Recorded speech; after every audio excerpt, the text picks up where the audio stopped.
l'intellectualisme en RDC ou en Afrique en général est devenu comme une incarnation de la médiocrité dedans. Ah bon? Chose qu'il faut nécessairement travailler là-dessus. Moi, souvent, je vais toujours essayer de comparer un intellectuel à un entrepreneur. À l'unique différence qu'un entrepreneur exerce des activités à un but lucratif obligatoirement, mais un intellectuel, il peut exercer les activités ou trouver des solutions, même par le biais de l'aide sociale, qui n'a pas besoin d'argent là-dessus.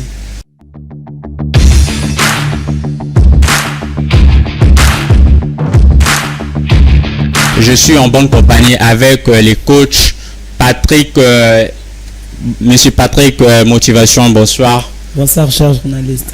Vous êtes coach entrepreneur et vous êtes représentant de la communauté PM. Qu'est-ce que ça veut dire?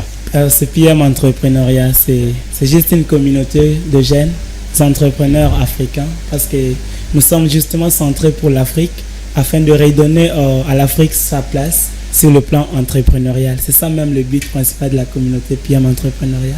Ok, merci beaucoup. Merci d'avoir accepté notre invitation. Ok, merci. De l'autre côté, j'ai monsieur Isaac Kabongo Kapika. C'est bien cela, monsieur Opika. Isaac, bonsoir. Isaac Opika Kabongo. Isaac Opika Kabongo, bonsoir. Bonsoir. Vous êtes président de la Ligue des jeunes de parti Lévon et Bâtissons, parti cher à Bokulaka, Aleb Olodjoa. Bienvenue. Merci beaucoup. Merci d'avoir accepté notre invitation. Merci pour ces très chers invités. Beaucoup, coach. Parlez-nous un peu de la communauté. Qu'est-ce que c'est? Qu'est-ce que vous faites exactement? Ok, la communauté, comme je l'ai dit au début, qu'elle est constituée de jeunes. Nous avions compris qu'actuellement, dans le marché, le secret majeur pour dominer sur le marché, c'est le networking. Networking en français, c'est le réseautage. Pour réussir, il faut se réunir, travailler en équipe pour pouvoir dominer sur le marché. C'est là qu'on a pensé ne pas laisser les entrepreneurs en pêle-mêle fonctionner de façon individuelle.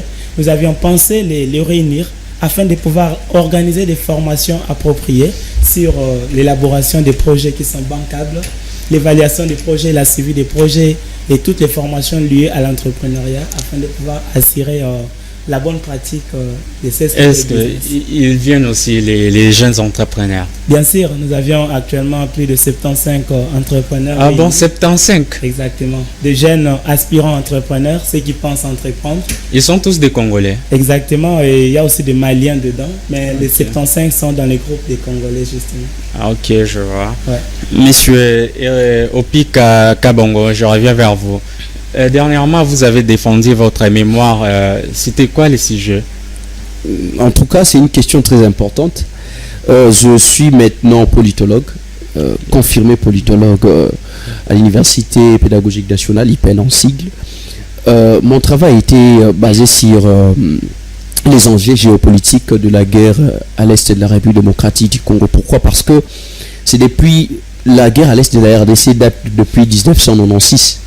Nous connaissons le cause, c'est pas l'origine de cette guerre qui, depuis le génocide rwandais en 1994. Voilà, c'est ce qui est à l'origine de la guerre en République démocratique du Congo. Plusieurs exactions ont été commises justement par le pays voisin tel que le Rwanda et aussi l'Ouganda.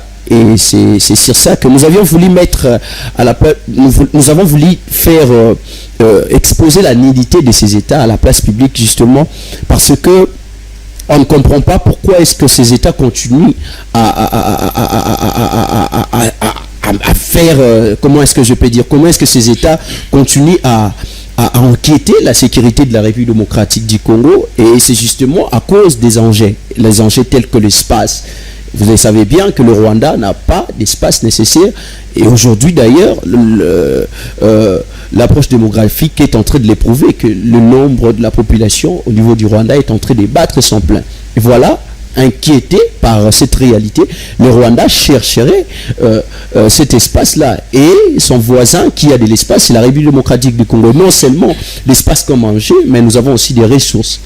Voyez-vous, donc ce sont ces enjeux-là qui poussent justement les États voisins, le voisin tel que le Rwanda, beaucoup plus le Rwanda, à enquêter la sécurité de notre pays, puisque le Rwanda a compris justement que sa sécurité, c'est pas sa survie, dépendait du Congo. C'est ça d'ailleurs, c'est ça la réalité. La survie du Rwanda aujourd'hui, la sécurité du Rwanda dépendrait justement de la République démocratique du Congo. D'où il faut enquêter la République démocratique du Congo pour que vive comme ils sont en train de les penser. Ok, merci beaucoup. Nous vous présentons nos sincères félicitations. Merci beaucoup. Monsieur Patrick, vous êtes coach entrepreneur. Revenons dans notre sujet. Ok. Les intellectuels africains, aujourd'hui, comme s'ils sont déconnectés de la réalité, qui est intellectuel vraiment? Normalement, un intellectuel, c'est un personnage qui est premièrement intègre et qui décèle les problèmes dans une société afin de pouvoir essayer d'apporter des solutions. Ça, c'est la première compréhension plus brève que je peux donner du mot intellectuel. Et ce qui est dommage, que l'intellectualisme en RDC ou en Afrique en général est devenu comme une incarnation de la médiocrité dedans. Ah bon? Chose qu'il faut nécessairement travailler là-dessus. Moi, souvent, je vais toujours essayer de comparer un intellectuel à un entrepreneur. À l'unique différence qu'un entrepreneur exerce des activités à un but lucratif obligatoirement, mais un intellectuel, il peut exercer les activités ou trouver des solutions, même par le biais de l'aide sociale, qui n'a pas besoin d'argent là-dessus. Mais ce qui est dommage, on se dit intellectuel. Je sais que ce n'est pas de notre faute, justement, en premier. Vous savez que la colonisation est parmi les effets majeurs qui ont causé une faiblesse très forte sur l'économie. Mais la colonisation, c'était 60 ans il y a passé. Bien sûr, 61 ans passé, mais il faut qu'il y ait des gens qui vont essayer de réallumer cette flamme qui a été très bâtie par... Parce que si c'est le cas, si nous disons... Mais ces gens-là, ce sont des intellectuels qui doivent le faire, mais... Disons peut-être que l'Afrique, a des intellectuels. Alors posons-nous la question de savoir quelles sont les causes de la mauvaise, performance économique en RDC. On va arriver là, monsieur Opi Kakabongo. Qui est un intellectuel d'après vous? Merci beaucoup. Quelle définition avez-vous d'un intellectuel? Merci beaucoup, cher Abi. J'ai aimé la définition qu'a donnée mon frère Patrick, monsieur Patrick. Patrick Motivation. Voilà, Patrick Motivation. Très belle définition, mais je vais rejoindre sa définition sur une partie où il a parlé de l'intégrité. Oui. Et donc moi je pense qu'un intellectuel, c'est cette personne-là qui exerce son activité, dont son activité est d'ailleurs fondée sur l'esprit, sur l'exercice de l'esprit, sur l'exercice de la réflexion. Voyez-vous. Et c'est cette personne-là base justement cet exercice sur des valeurs. C'est là où j'étais en train de dire que je vais rejoindre le camarade Patrick Motivation quand il est en train de parler de l'intégrité. C'est-à-dire que c'est cet homme-là où on trouve en lui l'intégrité, le valeur. C'est cette personne-là qui est intègre. Un intellectuel est différent d'un homme intelligent. On retrouve dans l'intellectuel l'intelligence. Et donc c'est là où justement je les rejoins, dans le sens que un intellectuel, on le reconnaît facilement par rapport aux valeurs. C'est-à-dire que c'est cette personne-là qui base son activité sur la morale. Donc, c'est ça. Si une personne n'a pas de valeurs, il n'est pas intègre, ce n'est pas un intellectuel. Bon, je pense que peut-être que vous ne m'aviez pas bien compris. J'ai parlé de cette personne-là qui exerce l'exercice de l'esprit. C'est cette personne-là dont son activité est basée, aussi pas repose sur l'exercice de l'esprit, soit de la réflexion. Ça n'a rien à voir avec des diplômes et tout. Non, ça n'a rien à voir avec des diplômes, parce que nous avons aujourd'hui des diplômés, mais qui ne sont pas des intellectuels. Nous avons aujourd'hui, bien sûr, nous pouvons le prouver et le démontrer en République démocratique du Congo. Il y a beaucoup de diplômes qui sont dans des maisons, mais quand il faut détecter la trace de l'intellectualisme dans ces personnes, vous voyez que c'est là ne pas à vie. Voyez-vous. Et donc, un intellectuel, c'est cette personne-là, je le répète encore, qui, son activité est basée sur l'exercice de l'esprit, la réflexion. Mais... Chutez là, s'il vous plaît. Merci beaucoup. Mais cela doit être aussi beaucoup plus fondé sur des valeurs. C'est cette personne-là que moi, je pense que c'est un intellectuel, parce que mon ami a parlé de l'intégrité. Merci beaucoup, monsieur Patrick. Quand vous dites que des personnes qui exercent un exercice de l'esprit, donc même des gens qui sont au cours de la route, s'ils réfléchissent, ils deviennent automatiquement intellectuels. Normalement, l'ami, il a dit fondé sur ses valeurs. Moi, je peux dire que Une personne qui n'est pas prête à tout donner pour défendre ses valeurs n'est pas intellectuelle en premier. Parce que... Oh, mais aujourd'hui, on voit les professeurs des Mais universités. comment vous l'appelez professeur? C'est d'accord, je suis d'accord avec vous. Les professeurs par rapport à son titre académique, c'est normal. Mais ce qui est vrai, c'est que si une personne n'est pas prête à mourir pour défendre ses valeurs, elle n'est pas intellectuelle. Parce que nous avions dit que l'intellectualisme en Afrique est défini comme une incarnation de médiocrité. Et dans la médiocrité, nous voyons quoi? Les gens qui acceptent tout pour un profit ou un intérêt personnel. Moi, je ne peux pas traiter d'une personne intellectuelle si elle est prête à accepter ou à lâcher ses valeurs ou à trahir ses principes pour juste profiter d'une opportunité. Donc, vous êtes en train de dire qu'ici en Afrique, il n'y a pas des intellectuels. Je ne peux pas dire qu'il n'y a pas parce qu'il n'y a pas de cas sans exception. Où est-ce que je peux me placer personnellement? Parce que déjà, si je sais qu'il faut placer mes actes sur de valeurs, ça veut dire que je dois être un modèle. Et être un modèle, c'est-à-dire qu'il suffit d'avoir 3 ou 4 modèles pour qu'on puisse aider la jeunesse ou tous ceux qui se disent intellectuels sans y être, de pouvoir retrouver le vrai sens de l'intellectualisme. Parce qu'à un moment donné, on ne comprend plus rien. Tout le monde est fondé sur son diplôme, son titre académique, et c'est défini directement d'être intellectuel. Mais si on vient directement avec un petit truc pour dire qu'il faut corrompre pour vendre ton pays, du coup il le vend à un clin d'œil. Est-ce que vous arrivez qu'il y a des rois, des Ngongolotite qui étaient morts pour défendre la culture africaine?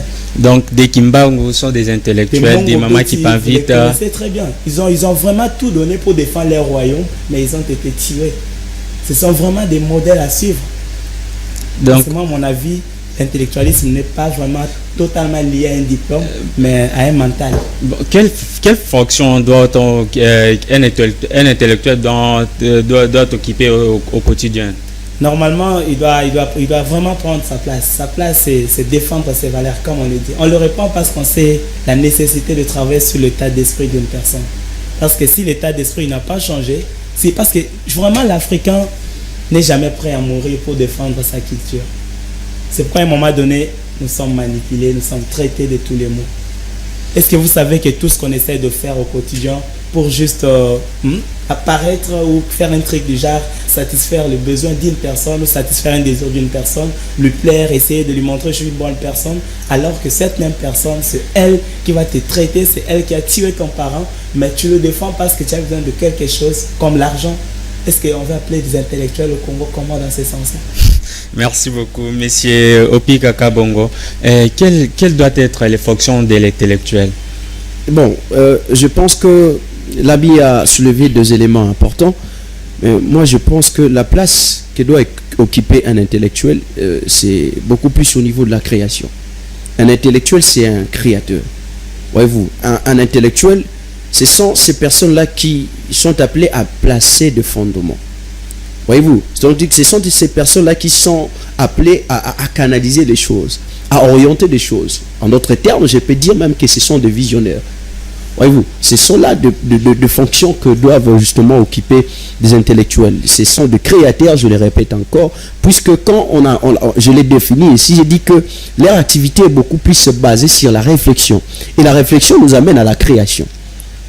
Voyez-vous, la réflexion nous amène à une vision qu'ils doivent justement mettre à la place publique pour résoudre le problème qu'il faut, par rapport au problème qui y avait. Et je pense que c'est ça la fonction que doit occuper justement un intellectuel. Je ne vais pas beaucoup continuer, sinon vous allez encore... Pour rejoindre ou agiter l'idée de l'avenir, parce qu'on est africain. Et déjà, je ne peux pas dire qu'il n'y a pas de modèle. Comme vous l'avez dit au début, s'il n'y a pas d'intellectuels en Afrique, non, il y a vraiment des intellectuels dans le sens que je vis l'homme nigérien. Le Nigeria, c'est en Afrique, non? Oui. Je vis l'homme nigérien Tony Elumelo. C'est le patron de l'IBA. C'est un jeune visionnaire. Moi, je peux le dire directement qu'il est intellectuel parce qu'il a compris qu'il faut résoudre les problèmes de jeunes. Et j'apprécie quelque chose qu'il a publié sur sa page Facebook. Il a dit les autorités ou les gouvernants doivent approcher de jeunes, ok, et tracer un chemin pour que le jeune devienne leurs alliés. Et ces jeunes doivent comprendre leurs idées clés. Parce que ce qui est dommage en RDC particulièrement, c'est que le jeune n'adhère jamais à la vision d'une personne. Il s'attache plutôt à la personne. Oui. Poser des questions aux jeunes pour savoir pourquoi tu as adhéré à ces partis politiques. Est-ce que tu as compris la vision de ce parti ou tu adhères justement parce que tu veux gagner juste ton sou? C'est ça le problème. Alors que si tout le monde s'attache à l'idée, comme l'ami a dit, on doit innover. Et cette innovation doit résoudre les problèmes qui crient dans la société. Et c'est ça vraiment ce qui va faire de nous de vrais intellectuels. Monsieur Patrick, comme si le coach vous a posé une question indirectement. Hein? Bon, je ne sais pas, je ne me retrouve pas. Hein. Oh non, non. Les gens doivent adhérer dans un parti politique. Oui. Vas-y, le coach vous a posé une question indirectement. Je pense que ce n'est pas nécessairement ça, parce que ce n'est pas... tout le monde a une vision. Exactement. Et peut-être il n'y a pas de gens qui s'adhèrent à les battre parce que... Oui. Ça veut dire que votre parti il est en train de promouvoir une idée quelconque ou une vision quelconque pour un changement peut-être. Il n'y a pas création. Mais non, les gens s'adhèrent juste parce qu'ils aiment Aleb Olodjoa, parce qu'ils admirent peut-être Opi Kaka Bongo. Ils ne sont pas le bienvenu, ceux qui veulent s'attacher à la personne de M. Alain Bolodjoa, mais ils sont plutôt le bienvenu, ces personnes-là qui qui s'adhèrent justement à la vision, parce que les battre c'est un combat, voyez-vous. Donc pourquoi c'est d'ailleurs moi qui a évoqué le problème de la vision lorsque nous étions en train de parler de la fonction, si pas les responsabilités d'un intellectuel. Je parlais de la vision. Pourquoi je parlais de la vision? Parce que c'est ce qui fonde d'ailleurs la personne. Une personne sans vision, c'est une personne qui n'a pas de l'avenir, c'est une personne qui n'a pas de destinée.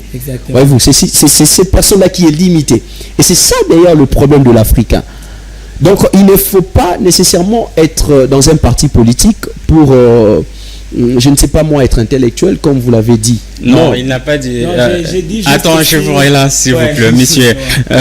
Coach, je vous ai entendu parler d'un Nigérien, parce que les autres intellectuels, quand vous entendez, ils parlent des Marc Aurèle, on a l'impression que, même si des intellectuels occidentaux, même du 3e siècle et tout, ils se réfèrent à eux. Est-ce les intellectuels africains sont-ils complexés par rapport aux intellectuels européens? Être complexé, c'est trop lourd, parce que si tu es complexé, c'est que tu ne t'es pas encore compris. Parce que si déjà tu sais ce que tu fais, tu connais où tu vas justement, qu'est-ce qui va te retenir? Parce que cet homme de Tony Lumelo, je connais son histoire, il était un jeune, il était... Mais justement, c'est ce qui m'a étonné, parce que vous avez cité, avant de citer Tommy, je pense, vous avez cité aussi d'autres intellectuels africains, mais quand vous entendez des intellectuels africains, vous avez l'impression qu'ils sont en Europe, ils parlent des Marc Aurèle. Ils se battent, ces Africains dont je suis témoin, je n'allais pas citer sur ce plateau un intellectuel occidental. Oui. Donc, je vais parler des Africains comme c'est une émission panafricaine. Et du coup, il faut que nous pensions et que nous redonnons à l'Afrique, comme je l'ai dit au début, sa place sur le plan entrepreneurial.